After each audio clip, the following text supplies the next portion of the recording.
ప్రభునందు ప్రియమైన వారలారా, క్రీస్తు ప్రభువారు శిలువలో పలికినటువంటి 7వ మాటను మనం ధ్యానం చేద్దాం. పరిశుద్ధ గ్రంథాలు తెరిచి లూకాసు వార్త 23వ అధ్యాయము 46వ వచనాన్ని మనం చూస్తే, అప్పుడు యేసు గొప్ప శబ్దంతో కేకవేసి, తండ్రి, నీ చేతికి నా ఆత్మను అప్పగించుకొనుచున్నానెనెను.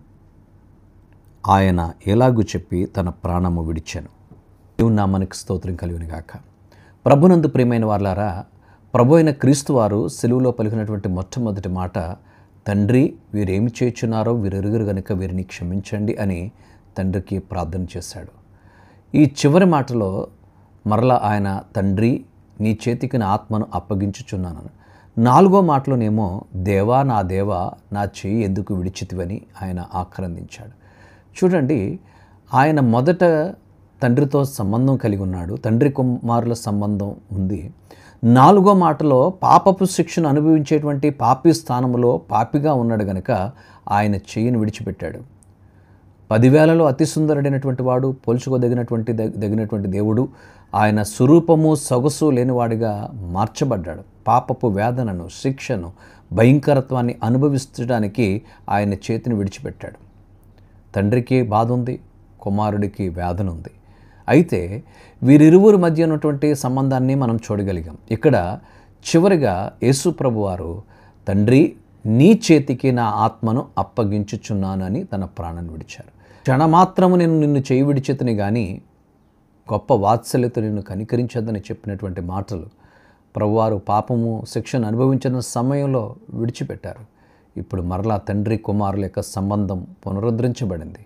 ఇప్పుడు దేవుడు మాట్లాడుతున్నాడు, తండ్రి, నీ చేతికి నా ఆత్మను అప్పగిస్తున్నానని చెప్పి తండ్రి చేతిలో తన ఆత్మను పెట్టాడు. శరీరం మాత్రం, పార్థివ దేహం మాత్రం ఈ భూమిలో సమాధి చేయబడింది.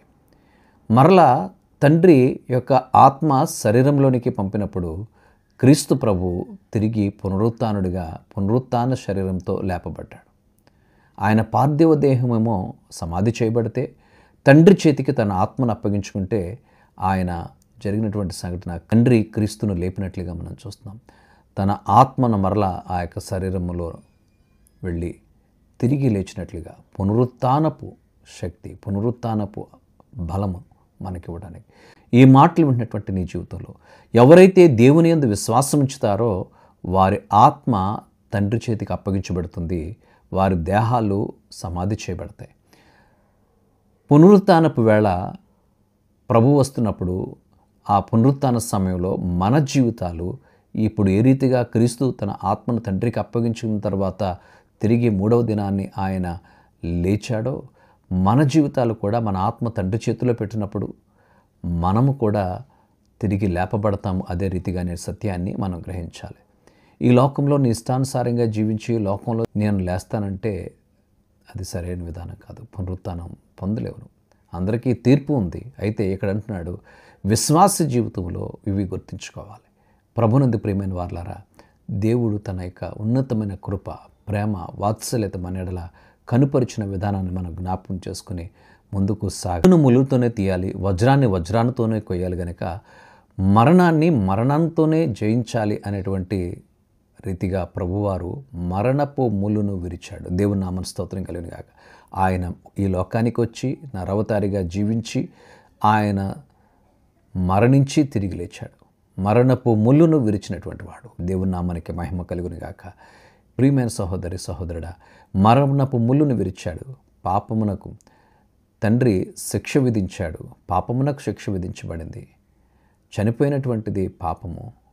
అయితే బ్రతికింది ఎవరనంటే మానవుడు. వాస్తవంగా మనం మరణించాలి. కానీ క్రీస్తు వారి శిలువలో మరణించి పాపము ముళ్ళును విరిచడం ద్వారా పాపికి నిత్య జీవాన్ని ప్రభు అనుగ్రహించారు.